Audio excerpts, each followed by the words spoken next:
Hello, my dear children, and a very warm welcome to this session of English class. In today's session, we are going to read the chapter Measure for Measure, its grammar part, its explanation part, exercises. So let's not waste the time and see the exercises of Measure for Measure. So children, let's start with this exercise. The following sentences of the story are not in correct order. Arrange them in proper order. One has been done for you. सी ये exercise वैसे हम previously कर चुके हैं अपने पिछले sessions में, लेकिन एक बार इसको देखना ज़रूरी है आपको कि किस तरह से करना है। आपने देखा होगा पिछले सेशन में मैंने आपको बताया था कि इसको डायरेक्टली आंसर्स आपको इसके बता दिए थे मैंने। देखिए इस तरह से यहाँ पे जम्बल्ड है सारे सेंटेंसेस, ऊपर नीचे हो गए हैं। तो यहाँ पे जैसे इन्होंने फर्स्ट सेंटेंस दे दिया है, Krishnadev Raya was known for his patronage of poets, scholars and fine arts. So this is sentence number 1। अब इसी तरह से इसके बाद कौन सा सेंटेंस है, सारे नंबर्स आप देख लीजिए और इस तरह से आप इसको बुक में लिख सकते हैं। जैसे कि जो फर्स्ट सेंटेंस है वो थर्ड है actually. The king was very pleased with the artist when his portrait was ready. So this is basically number 3। Then this is number 6। जो सेकेंड सेंटेंस है वो नंबर 6 है। The king rewarded Raja Varma with the chief ministership, मतलब ये last sentence है। अब इसके बाद apart from this Raja Varma drew images of famous characters from Puranas and man and women. तो ये है सेंटेंस नंबर 4। तो ये 4 नंबर पे आएगा। तो आपने देखा 1, 3, 4 इस तरह से है। इसके बाद 5 नंबर है। Overwhelmed by joy Krishnadev Rai called the artist, asked him what he wanted. So this is number 5। And then last जो है सेंटेंस, वो सेंटेंस जो है एक्चुअली सेंटेंस नंबर 2 है। He invited a famous artist to draw a portrait. So 1, 2, 3 और इस तरह से सारे सेंटेंस मैंने आपको बता दिए। 3, 6, 4 एंड देन 1 लिखा हुआ है आपके पास, देन 5 एंड देन 2। इसके डायरेक्टली आंसर्स आप हमारी जो पहला सेशन है इस चैप्टर का उसमें देख सकते हैं। अब आइए देखते हैं आगे और इस चैप्टर में क्या चीजें हैं जो हमें समझनी है। देखिए आज हम जो करने वाले हैं वो वर्ड स्टडी की एक्सरसाइजेस हैं जो आगे हम करने वाले हैं। Look at the following words from the story. आइए इसको देखते हैं। देखिए डिसऑर्डर, अनहैप्पी, हमने चैप्टर में ये वर्ड्स पढ़े थे। Disorder, unhappy. Words disorder and unhappy begin with the prefixes dis and un. तो ये जो दोनों शब्द हैं डिसऑर्डर, अनहैप्पी, ये प्रीफिक्स से स्टार्ट होते हैं। डिस, अन, ये दोनों जो है ये क्या है, प्रीफिक्सेस। प्रीफिक्स जो किसी वर्ड के पहले लगता है वो प्रीफिक्स, एंड सफिक्स जो बाद में लगता है। इन इंग्लिश प्रीफिक्सेस डिस, अन, इन, इल, इम and miss are used to make words opposite in meaning to the word antonym in question। यानी कि इंग्लिश में हम जब इन प्रीफिक्सेस का यूज करते हैं, जितने भी यहाँ पे लिस्ट बताई गई है, तो उस शब्द का अपोजिट बन जाता है। अपोजिट यानी कि जिसको इंग्लिश में एंटोनिम भी कहते हैं। तो इसी तरह से देखिए यहाँ पे कुछ वर्ड्स दिए हुए जिसके अपोजिट्स बनाने हैं, एंटोनिम्स करने हैं हमको इन प्रीफिक्सेस का यूज करके। जैसे सपोज लिटरेट है तो इलिटरेट, तो इस तरह से करना है। This will we will see in further, है ना, आगे हम जब देखने वाले हैं। और इसी तरह से मैच द फॉलोइंग, इसमें भी दिखने वाले हैं। अब आज हम अपना मेन बेसिकली ग्रामर जो पोर्शन है उसको स्टार्ट करते हैं। ग्रामर जो है वो रूट है इंग्लिश का। अगर आप ग्रामर में पकड़ अच्छी हो गई तो आप कुछ भी कर सकते हैं। तो देखिए सबसे पहले आज हम पढ़ने वाले हैं present perfect tense. Present perfect tense के बारे में पढ़ेंगे। We use the present perfect tense to show that an action or state started in the past continues to the present। क्या मतलब है इसका, कि प्रेजेंट परफेक्ट टेंस ये दिखाने के लिए यूज किया जाता है कि कोई जो एक्शन है, यानी कोई कार्य है या फिर स्टेट, एक्शन और स्टेट यानी कोई चीज जो हो रही है, स्टार्टेड इन द पास्ट, जो पहले हो रही थी, पहले शुरू हुई थी, कंटिन्यूज टू द प्रेजेंट, वो अभी तक भी चल रही है। यानी कोई काम पहले शुरू हुआ और वो अभी तक चल रहा है। ये जब हमें चीज दिखानी होती है, स्थिति दिखानी होती है, तो वहां पे प्रेजेंट परफेक्ट टेंस का यूज करते हैं। लाइक देखिए एग्जाम्पल दिया है, Abhinav has been in Kolkata since 2001। मतलब अभिनव जो है कोलकाता में रह रहा है सिंस 2001, 2001 से। 2001 से यानी पहले से अभी तक रह रहा है. So this is present perfect tense. Forms of the present perfect tense. Present perfect tense के फॉर्म्स कौन से होते हैं? देखिए, आई वी यू दे. जब आई वी यू दे का यूज होता है तो इसके साथ हैव लगाते हैं, यानी कि I have, we have, you have and they have.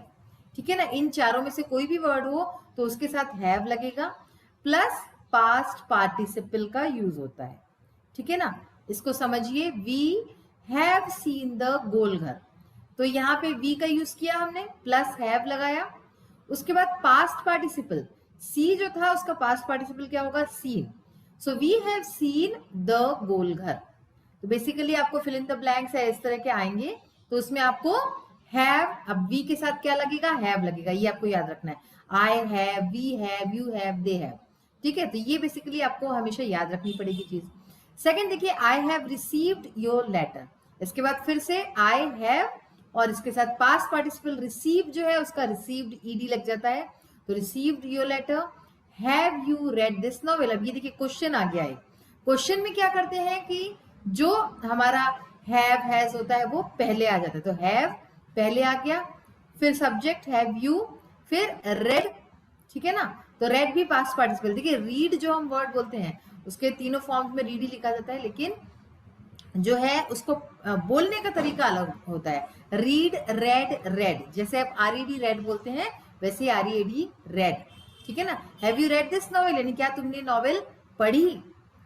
अब ऐसे ही देखिए, ही शी इट के साथ हैज लगेगा. जैसे हमने भी बताया आई वी यू दे के साथ हैव लगता है, वैसे ही शी इट के साथ हैज लगेगा, प्लस पास्ट पार्टिसिपल. यानी पास्ट पार्टिसिपल सेम है दोनों में, बस यहाँ पे जो सब्जेक्ट है और ये हैव हैज है ये चेंज हो जाएगा. She has bought a new watch. My English has improved a lot. ठीक है ना. तो ये इस तरह से होगा. यानी अब आपको हैज और हैव का बस ध्यान रखना है कि कहाँ पे क्या है. ही शी और इट के साथ हैज है. Have has plus adverb plus past participle. तो इसका यूज कैसे होगा? I have never eaten dosa. तो हैज हैव अब कहाँ लगना है आपको ये पता है ना. आई है तो हैव लगेगा. I have plus adverb plus past participle. तो एडवर्ब यहाँ पे नेवर हो गया. I had never eaten dosa. Past participle eaten. She has always had a bicycle. She has always had a bicycle. She के साथ has. ठीक है ना. She has, then always adverb and then had फिर से past participle है. ठीक है ना. Had a bicycle. The difference between the simple present tense and the present perfect is that the simple present refers only to the present time, but the present perfect connects the past to the present. दोनों में फर्क क्या है? Simple present tense and present perfect tense में फर्क क्या है? सिर्फ इतना ही फर्क है कि सिंपल प्रेजेंट टेंस जो है वो अभी की बात करता है, प्रेजेंट टाइम, यानी कि अभी क्या हो रहा है. जबकि अगर हम प्रेजेंट परफेक्ट की बात करें तो उसमें क्या होता है? Connects the past to the present. उसमें हम पास्ट को भी प्रेजेंट से कनेक्ट करते हैं, जोड़ते हैं, usually with for, since, always, never etcetera. और जोड़ने के लिए कौन से वर्ड्स का यूज किया जाता है? फॉर, सिंस, ऑलवेज, नेवर, इस तरह के शब्दों का यूज किया जाता है. एग्जाम्पल्स देखिए, सिंपल प्रेजेंट और प्रेजेंट परफेक्ट दोनों में फर्क देखिए. आई लव माई स्कूल, यानी मुझे मेरा स्कूल बहुत प्यारा है, मुझे मेरे स्कूल से प्यार है. I have always loved my school, यानी मुझे हमेशा से मेरे स्कूल से प्यार है, प्यार था, यानी कि पहले से था वो अभी भी है. तो आई हैव ऑलवेज लव, तो हैव हो गया और past participle. I don't like potatoes, मुझे आलू पसंद नहीं है. I have never like potatoes, मुझे आलू कभी भी पसंद नहीं थे, यानी नहीं थे और अभी भी नहीं है.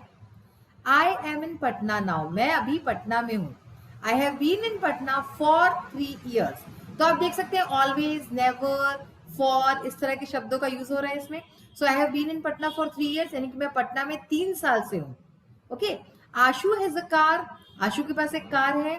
Ashu has had a car since May. अब आपको यहाँ पे ये समझना जरूरी है कि ये हैड यहाँ पे क्यों लगा है. आशु के साथ हैज लगेगा, किसी का भी अगर नाम है तो उसके साथ हैज लगेगा, और फिर हैड यहाँ पे as a past participle use हो रहा है. ठीक है ना. हैज, हैव, हैड, ये सब तो हैड जो है पास्ट पार्टिसिपल है. So Ashu has had a car since May, तो यहाँ पे सिंस का यूज हुआ। अब इस तरह से आपने देखा कि सिंपल प्रेजेंट और प्रेजेंट परफेक्ट में क्या फर्क है, किस तरह से फर्क होता है। तो अब जो आगे की जो चीजें हैं वो हम अपने नेक्स्ट सेशन में पढ़ेंगे। आइए अब हम जो है इसके कुछ एक्सरसाइज पार्ट को देखते हैं वर्ड स्टडी के। So we will start first of all with think and tell question answer. हमने लास्ट सेशन में कुछ क्वेश्चन आंसर किए थे, एक क्वेश्चन हमारा बाकी था। So let's see what was wrong with the king rewarding Raja Varma as the chief minister, give reasons in support of your answer. यानी कि राजा ने, किंग ने क्या गलत किया था राजा वर्मा को चीफ मिनिस्टरशिप देके, उसको जो मुख्यमंत्री बना दिया था अपने स्टेट का, तो उसमें उसने क्या गलती की, और अपने जो आप आंसर लिखेंगे उसमें उसके कारण भी बताने हैं। तो देखिए, it was wrong rewarding Raja Varma as the chief minister, ये बिल्कुल ही गलत था राजा वर्मा को चीफ मिनिस्टरशिप देना। Experience is needed for any job, किसी भी जॉब को अगर आप करना चाहें तो उसके लिए एक्सपीरियंस की जरूरत होती है, यानी कि आपको एक कुछ अनुभव होना चाहिए। Raja Verma had no experience in this regard, Raja Verma को इस संदर्भ में कोई भी उसको एक्सपीरियंस नहीं था, अनुभव नहीं था। So he should not have been rewarded with the chief ministership, इसलिए उसको ऐसा कोई इनाम राजा को नहीं देना चाहिए था राजा वर्मा को चीफ मिनिस्टरशिप देने का। तो ये इसलिए बिल्कुल पूरी तरीके से गलत था। अब देखिए word study, correct the spellings of the following words. ये सम स्पेलिंग्स आर रिटन, और ये जो स्पेलिंग्स है वो रॉन्ग स्पेलिंग्स है, तो हमें इसको करेक्ट करना है। जैसे देखिए फर्स्ट वर्ड है इक्वली, तो इक्वली की स्पेलिंग देखिए, करेक्ट स्पेलिंग क्या होगी, EQUALLY, तो यहाँ पे LY है, LLY होता है। ओवरवेल्म्ड, आपको देखने में स्पेलिंग सही लग सकती है, लेकिन एक्चुअली ओवरवेल्म में यहाँ पे ए जो है वो गलत लगाया है, तो यहाँ पे WHE लगता है। देन इनएप्ट, इनएप्ट में इनएप्ट EPT होता है। ऐसे ही मैजेस्टी MAJASTY लिखा है, MAJESTY होता है। तो आप देख सकते हैं बहुत ही बारीक सा अंतर है, यहाँ पे LL था, यहाँ पे ए की जगह E, यहाँ पे ए की जगह E, इधर भी ए की जगह E था मैजेस्टी में भी।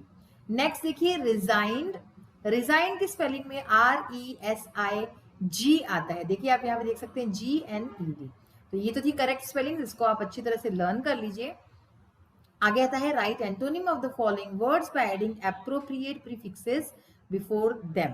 प्रीफिक्सेस का यूज करना है, जैसे कि अभी हमने पढ़ा था, प्रीफिक्सेस किसी भी वर्ड के पहले जो हम लगाते हैं वो होते हैं प्रीफिक्सेस, ठीक है ना। तो लिटरेट, लिटरेट की जगह क्या होगा, इलिटरेट, तो इसका अपोजिट हो गया लिटरेट यानी पढ़ा लिखा, इलिटरेट यानी अनपढ़। मेजरेबल, इमेजरेबल, मेजरेबल यानी कि जिसको मेजर किया जा सकता है, ठीक है ना, जिसको नापा जा सकता है। इमेजरेबल यानी जिसको नापा नहीं जा सकता। Mobile, immobile. ऐसे ही सेटिस्फाई, डिससेटिस्फाई, तो सेटिस्फाई यानी संतुष्ट, डिससेटिस्फाई यानी जो संतुष्ट नहीं होता। रेलेवेंट, इररेलेवेंट, तो यहाँ पे आप देख सकते हैं कौन कौन से प्रीफिक्सेस का यूज हुआ है। लिटरेट में IL का यूज हुआ है, मेजरेबल में IM, इल, इम, मोबाइल में भी इम, सेटिस्फाई में डिस, और रेलेवेंट में इर, ये यूज हुए हैं प्रीफिक्सेस। मैनेज, तो मैनेज का क्या होगा, मिस मैनेज, ठीक है ना। ये बात ध्यान रखिए आप कि इसमें जो है सफिक्सेस भी लिख सकते हैं, लेकिन यहाँ पे पर्टिकुलरली एक्सरसाइज है कि हमको इसके अपोजिट्स बनाने हैं, एंटोनिम्स बनाने हैं। सो मिसमैनेज, प्लेजेंट, अनप्लेजेंट, ओके, यहाँ पे अन लग गया। ऑर्गेनाइज, डिसऑर्गेनाइज, या फिर अनऑर्गेनाइज्ड भी हो सकता है, disorganise, unorganise. Eligible, ineligible, and regular, irregular, तो ये आपने देखे जो शुरू में जो वर्ड्स लगे हैं इसको हम प्रीफिक्सेस कहते हैं। Now match words given in column A with their meanings in column B, तो आंसर्स आर गिवन डायरेक्टली, यहाँ पे मैंने डायरेक्टली आंसर्स जो है फ्रंट में ही लिखे हुए हैं इसके।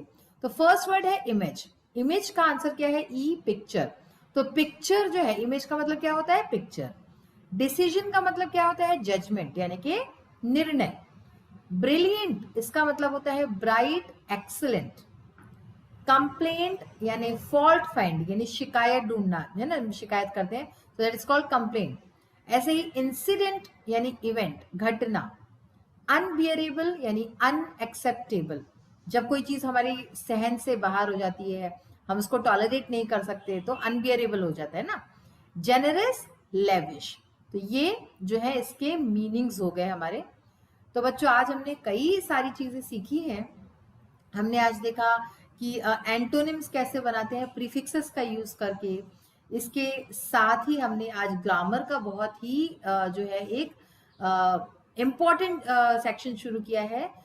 तो ये सब चीजें आज जितनी भी बताई है हमने, इस सबको आप फिर से एक बार देखिए। अगर नहीं समझ में आता तो आपको बिल्कुल आसानी से समझ में आ जाएगा। और इसके अलावा ग्रामर पोर्शन के आपको हमारे आस विद्यालय के ऐप पे सारी आपको वीडियोस मिल जाएंगी, एक एक करके अलग अलग भी। अगर आप जो है करके पढ़ना चाहें, कोई भी टेंसेज हुए या कुछ भी, anything, everything is provided in the videos of आस विद्यालय। तो आज का सेशन इसी नोट पे मैं फिनिश करती हूँ। We will meet in the next session. Till then take care of yourself. Have a nice day. Thank you.